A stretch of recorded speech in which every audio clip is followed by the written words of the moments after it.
like enjoy them myself because it's my work.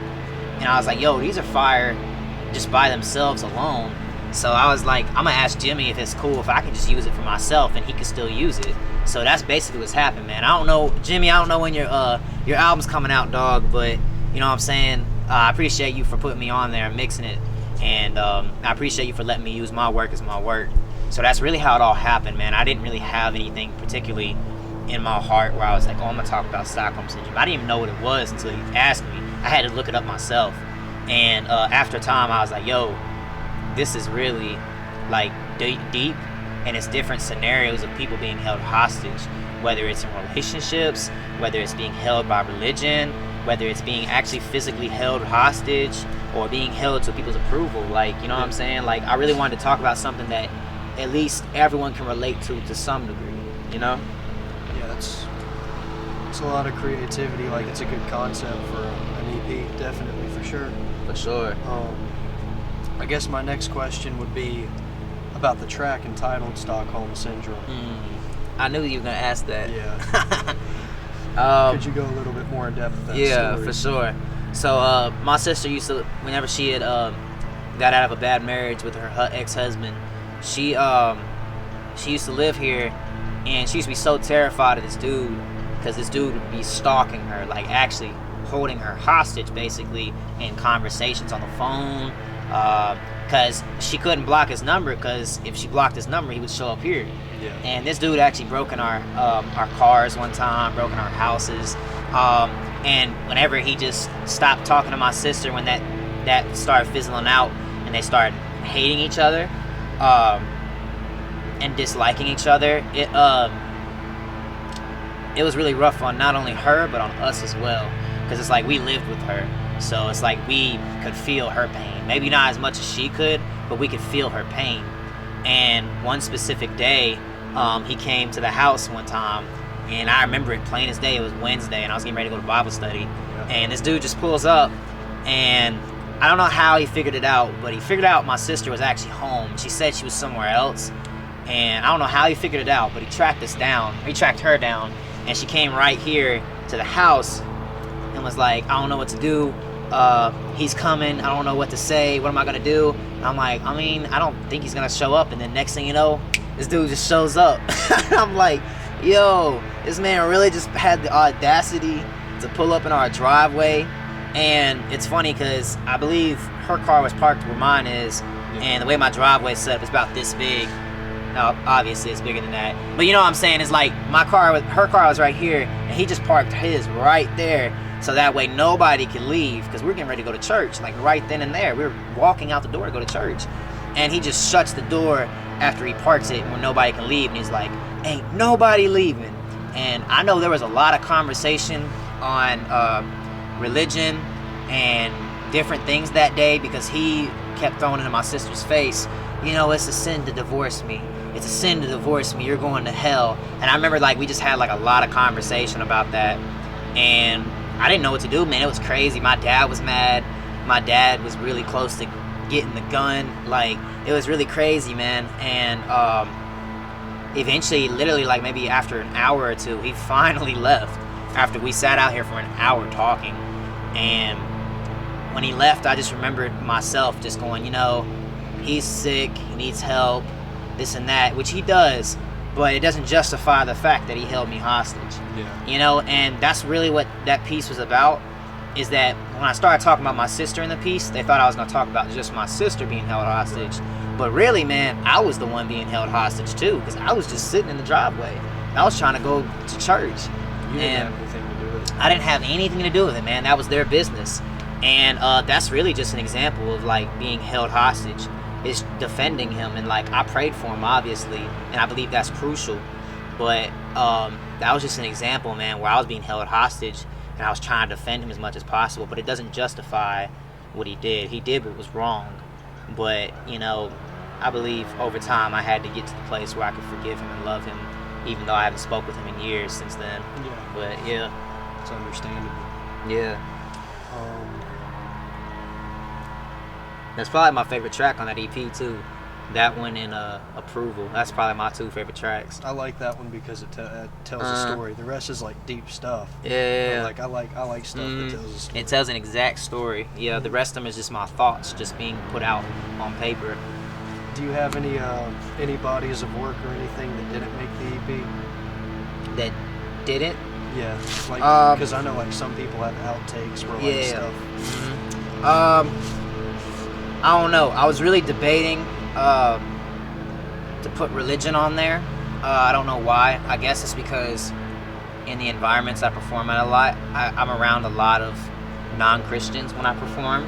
I'm around a lot of Black Hebrew Israelites, a lot of Muslims, a lot of people who are just absolutely like, yo, yeah, Jesus is real, but he's not God. You know what I'm saying? Yeah. And I was really like hesitant on talking about that. But I was like, no, you know, if we're supposed to be the light, you know, we gotta carry it somehow. And I mean, honestly, like when I go and perform in these places, they still respect me either way. And I always get up on the mic when I talk about God on the mic. I'm always like, look, like, you know, whether you agree with me or not, this is my opinion. And as long as y'all respect me, I'm gonna respect you. And I've made friends with tons of people who absolutely don't believe in God, but they respect how I do my work and they respect that I stand for it. Yeah. So that's developed some relationships with other people because they're like, yo, he's real. He talks about what's on his heart.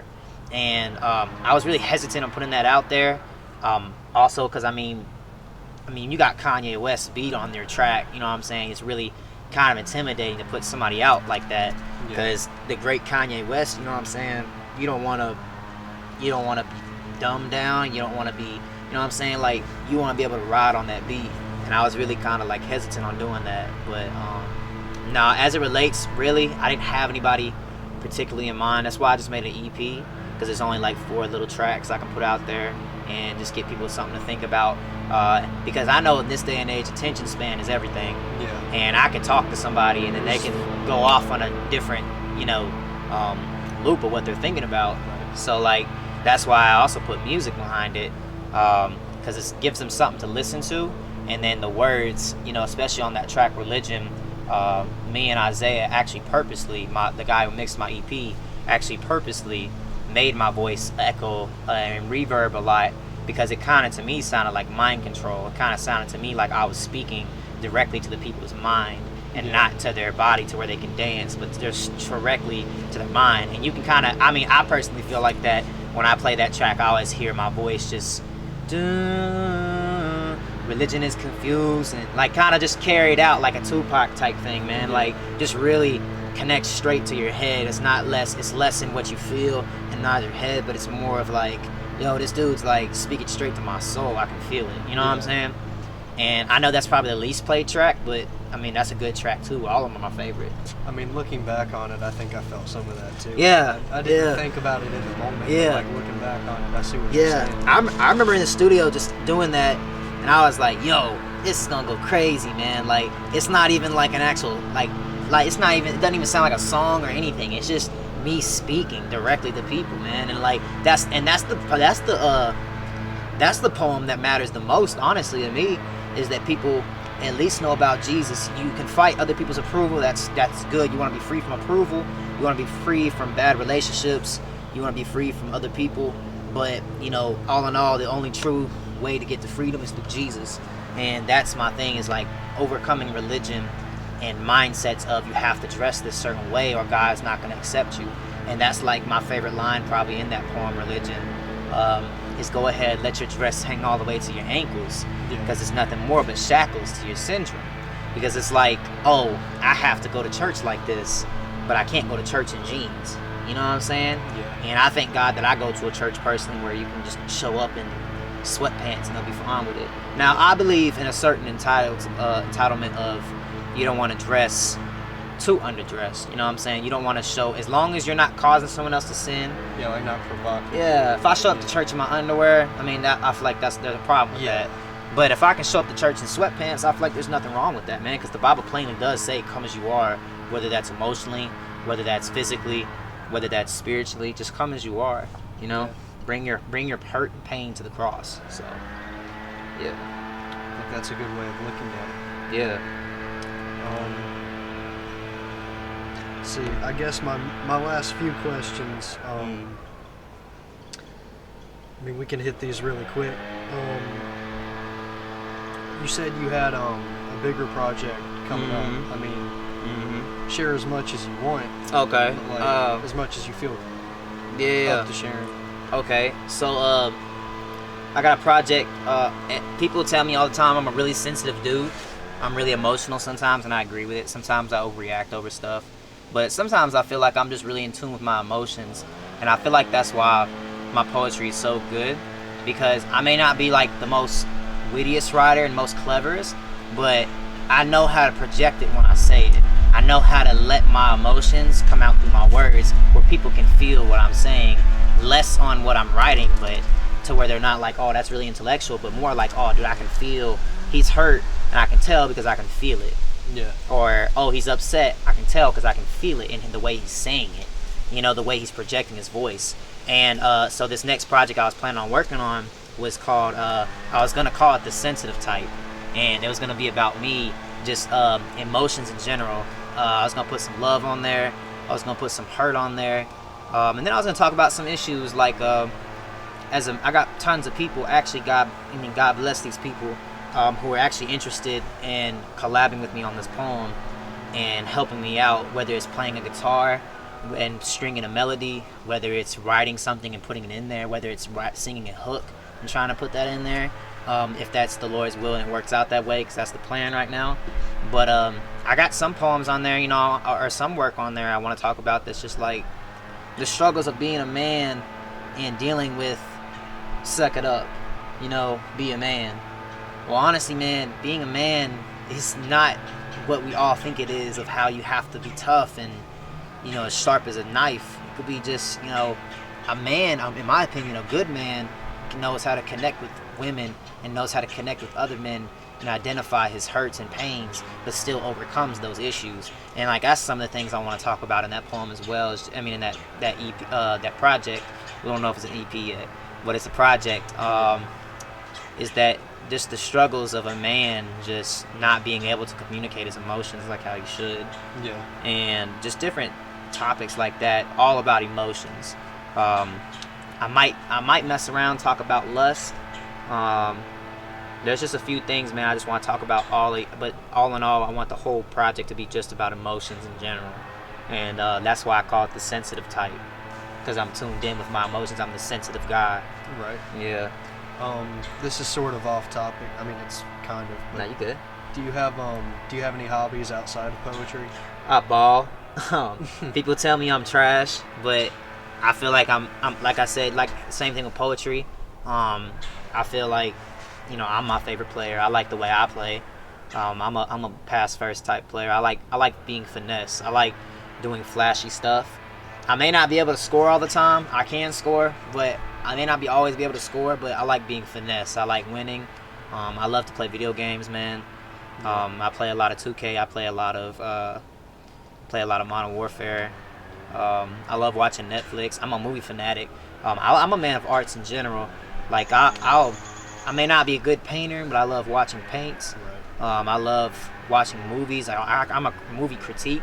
That's probably me and my girlfriend's favorite thing to do, is just go to the movies and critique movies, because I live there, honestly. And it's funny because I'll go in the movie theater and they'll just be like, we don't need your ID, we know you. Like we know you guys are in here all the time, like it's cool. Because like that's one of my favorite things is I'm a writer. Like I love writing and I like creativity. I like stuff done spontaneously. I absolutely love music, man. I'm a music fanatic. I listen to everything, but mostly rap and R&B.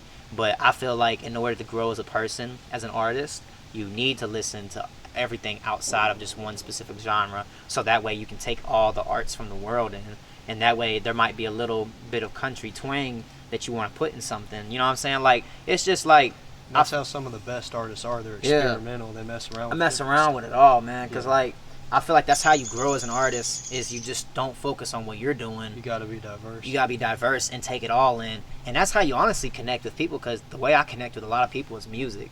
I can talk to you about music all day. And that's why I tell people all the time, you gotta respect the old style, you gotta respect the new style. You just take it all in. But that's like my main things. I love driving around, just listening to music. I always play a concert in my car. I'm always having concerts in my car when I'm driving.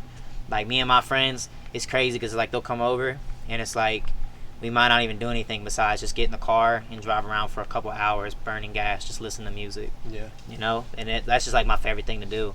But that's really all I like to do outside of poetry, and planning on doing some photography. I'm trying to get a photography business started. Yeah. Because I like photography, and I have an eye for capturing photographs and stuff, but I do want to like expound and grow more in knowledge and advice from other people who've been doing it longer, so that way I can perfect my craft. But I do have an eye for capturing different types of angles and different shots.